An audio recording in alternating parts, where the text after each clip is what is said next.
Bismillah ar-Rahman ar-Rahim, Assalamu alaikum, and welcome to our third of four series episodes. With us today is Umair Hasib, Director of Religious Affairs at Ta'leef, and I'm Ali Dia, the Executive Director of Ta'leef, and we'll be discussing today religious obligations and how to stay motivated in Ramadan. Welcome, Umair. Assalamu alaikum wa rahmatullahi ta'ala wa barakatuh. Thank you for having me. Salam, Ramadan Mubarak. Ramadan Mubarak to you. Mid-Ramadan Mubarak. That's right, we're in the middle of Ramadan towards the end now, and we all start out and we're motivated, we're going to do this and we're going to do that.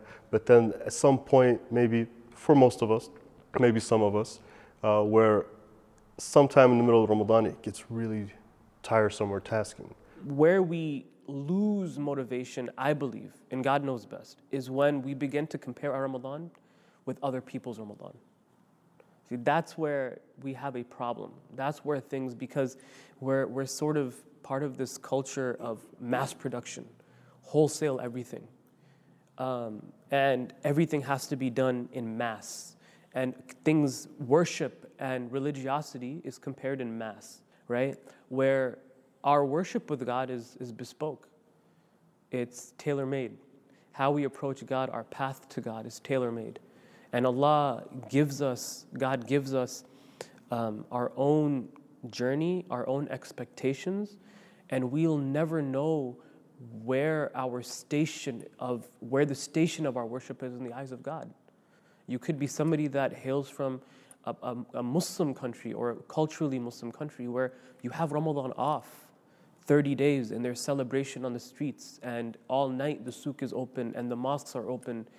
Or you live in Kentucky or Chicago or California and you're working 2 shifts and you're just struggling to get that fast in. Which is a high station. What you're really doing is you're being a complete servant to Allah subhanahu wa ta'ala. I really don't want to do this right now. But yet I'm going to because God said I need to do it, which is a lofty station. One of the practices of the early Muslims is, and this is related in At-Tabarani, is that this is the first generation of Muslims, that when the Ramadan moon came, they would gather at the town square or at the local mosque. And they would make a prayer, and it's a long prayer, but the first part of the prayer was, "Oh God, expand for us our Ramadan. Expand for us, Atal Ramadan. Wahaddar," and being present for it, me to submit to Ramadan. And then for Ramadan to submit to us. So there's this two mutual, that Ramadan comes, and we're going to submit to Ramadan as this month with obligations, as a month that is part of the 5 pillars of Islam, that fulfills an objective, but also to take ownership of Ramadan. So now how does Ramadan submit to us? How do we make it our own?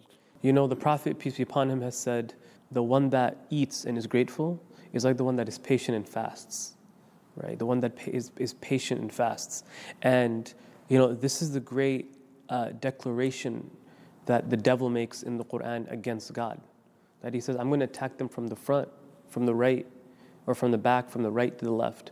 وَلَا تَجِدُ أَكْثَرُهُم مِّنَ الشَّاكِرِينَ. And you're not going to find most of them as grateful. Like a really good exercise to like revamp a spiritual presence in Ramadan. And motivation. And motivation in Ramadan, like you said, is like getting like a journal, and at iftar time, just write like 5 things that you're grateful for, right? Just write 5 things that you're grateful for.